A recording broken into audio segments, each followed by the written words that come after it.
айтып атам Facebook'ta. Жаштарга салам достор барыңарга. Азыр могу 76 да. Достор барыңарга рахмат. Ушундай Facebook'ta отурам да, мен биринчи жолу Instagram'га чыгып атам. Facebook'ta отуруп, көп постторду бөлүшүп азыр эме Instagram'га өттүк. Достор, ушуга подписаться эткилечи. Азыр мен силерге бүт чындыктын баарын айтайын. Он олигархты айтып берейин. Он олигарх. Он дракон. Анан 30дай крокодилди айтып берейин. Крокодилдин баары мультимиллионерлер. Коррупция менен күрөшөлүк болду, достор. Мен өзүмдү душман арттырып алдым. О Жумалиев деген миллиардер менен согушуп. Бул миллиардердин 2,5 миллиард, мен скромно айтсам, мен ушинтет эмчи. Буларда 10 миллиард доллардын бүт Акаевдин бүт состояниясынын баары ушул эмеде. Мында бир 10 миллиард доллардын бүт состояниясы бар. Бүт могу Кыргызстан боюнча Жумалиевдин азыр мен бетине коюп берейин. Ушул Жумалиев үчүн Ратбек өлгөн. Ушул Жумалиев, Бермет Акаевалар баары биригип Ратбекке жаздырып коюшкан. 501 миллиард доллардын эмесин жаздырып коюшкан экен Ратбекке. Могу Бермет Акаева. Ал Бермет Акаевага бүт акчанын баарын ушул эме жасаганда, Жумалиев таап келип бергенде, бүт завод Жалал-Абадта иштесе, бүт заводдун баарын сатып ийген. Жалал-Абадтан. Бишкектен бүт баарын саткан. Кыргызстанда бүт премьер-министр, министр транспорта ушундай болуп, ушуну поделиться кылып салачы, достор. Анан бүт саткан. Ратбекти, баягы эмне Ратбекти айтасың дейт. Ушул Бермет Акаева Ратбекке бир 500 миллион долларын имуществодай, андан кийин еще акция дейт, бир миллиард доллардай Ратбекке жазып салып, аны башкалар билип калып, да үчүнчү Ратбекти өлтүрүп салышкан, имуществолорун тоноп кетишкен. Ратбектен алып кетишкен. Кайра Бермет алган ошону териштириш керек, ошону айтым.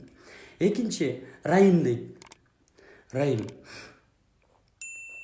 Бул Райым, эмне Райымды айтпайсың дейт. Мен Райымды бир нече жолу айткам. Менин страничкамда карагыла, бүгүн эле болгон жок, карагыла. Мен Facebook'ка страничкама кирип, Жапыкеев сыймыкка кирип карасаңар бүт айткам. Эми бул Райымды жана эме деген Али Токтохунов деген жигитчи, Азаттыкта умница. Ал катыр айтып атат. Мен ал Райымды андан жакшы, Али Токтохуновдон жакшы айта албайм. Анткени мен Али жөндө Алиден укканымды эле билем. 700 миллион доллар дейт. Жана уйгурдун акчасын алып кетип калган деп атпайбы? Уйгур акчасын алып кетип чыгарып кеткен дейт. Ушуну эле билем. Еще Шедрачтардын эмне кылгандарын билем. Ошолорун айткам, жаман көрүштү, болду. Мен Райымдын кишиси эмесмин.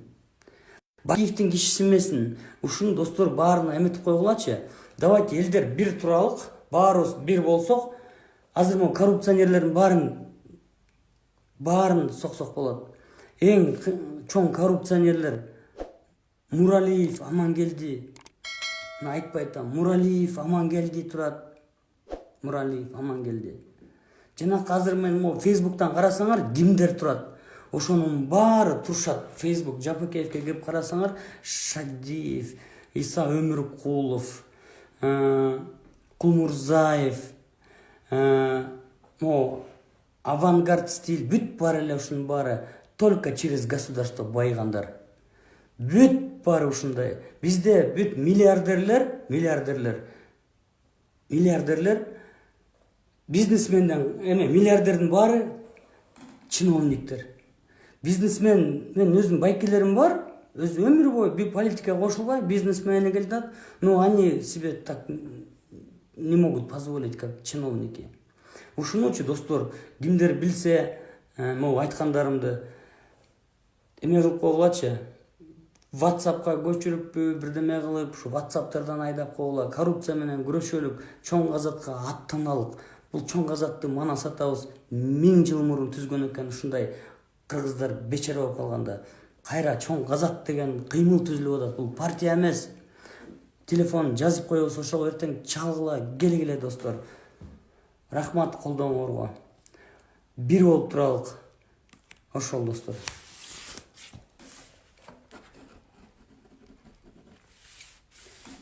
Так, анан могу менин эмемде фейк болуп атат да. Мен мына времясы менен чыктык. Биздин атыбыздан бирөө фейк жазып алып, бир нерселер жазып, ушундай призыв кылып атат, ага ишенбегиле. Аны өчүрүп салгыла. Өчүрүп сал деп суранабыз. Рахмат, ушуга подписываться этип, ушуну көбөйтүп, чоңойтуп эметип койгулачы достор. Мен деген эл үчүн деп эле, силер үчүн деп аракет кылып жүрөм.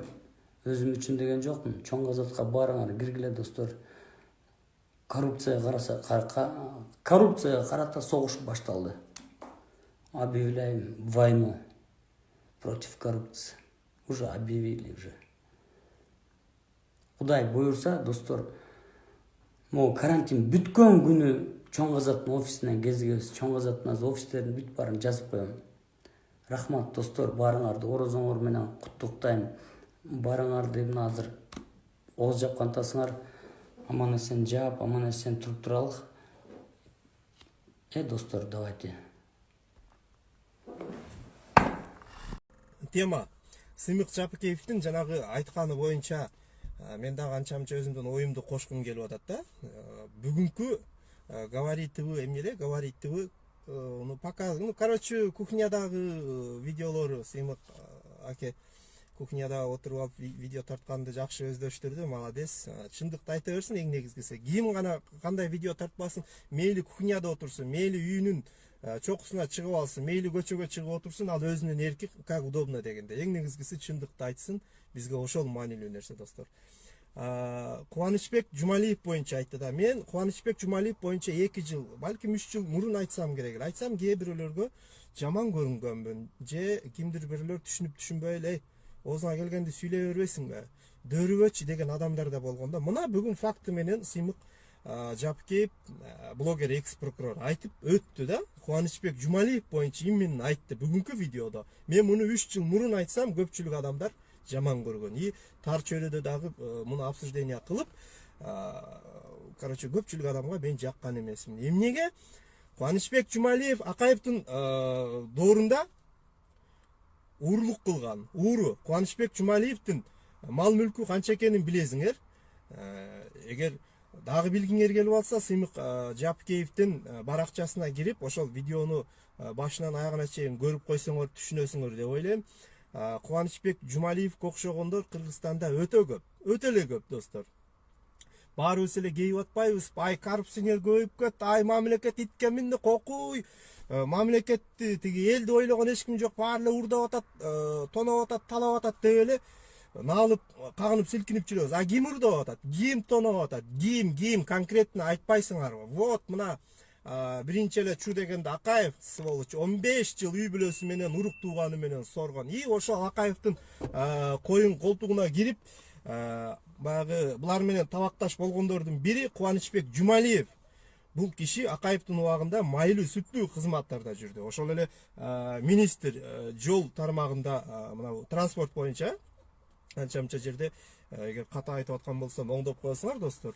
Көп кызматтарда иштеди. Айтор бул губернатор болгонго дагы жетишти Жалал Абад областында. Мисалы, менин шаарымда бул твар деп эле айтам. Губернатор болгонго да жетишти. Акыры барып, акчасы көп экен, арамдан тапкан. Бир сулуу татынакай, дастан айткан, Сойкаев элдин сүймөнчүлүгүнө ээ болгон Роза Аманова деген сулуу айымга үйлөнүп алды. Акча көп болсо, нелерди гана кылбайсың? Акчаң көппү? Бүгүн бардыгы ырдайт сенин алдыңда. Бардыгы бийлейт. Бүгүн ушундай жагдай Кыргызстандачы. Анан жана айтып атпайбы? Сыймык Жапыкеев, экс-прокурор, блогер. Он олигарх бар, булардын алдында Бабанов чепуха же болбосо фигня, Бабановдун байлыгы аз деп атат да. А биз айтып атабыз, кокуй Кыргызстандан, кечирип коесуңар, Кытайдан карызыбыз көп экен. Уюкмуш көп экен. Муну ким төлөйт? Мен төлөбөйм, сен төлөйсүңбү? Жок.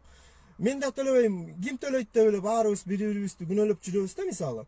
Ар бир кыргыздын башында мойнунда карыз экен, керек болсо туулуп аткан баланын мойнунда да карыз экен деп атабыз да. Эмнеге биз төлөшүбүз керек? Мисалы, эмнеге мен төлөшүм керек? Алар жесе, алар уурдаса, эмне үчүн биз төлөшүбүз керек? Кээ бир келесоолорго мен ушул моменттен пайдаланып айтып коеюн. Эми булар төлөбөйт экен деп өзүбүз эптеп бир бале кылып төлөйбүз деген адамдар бар да, тар чөйрөдө обсуждение болуп жүргөн.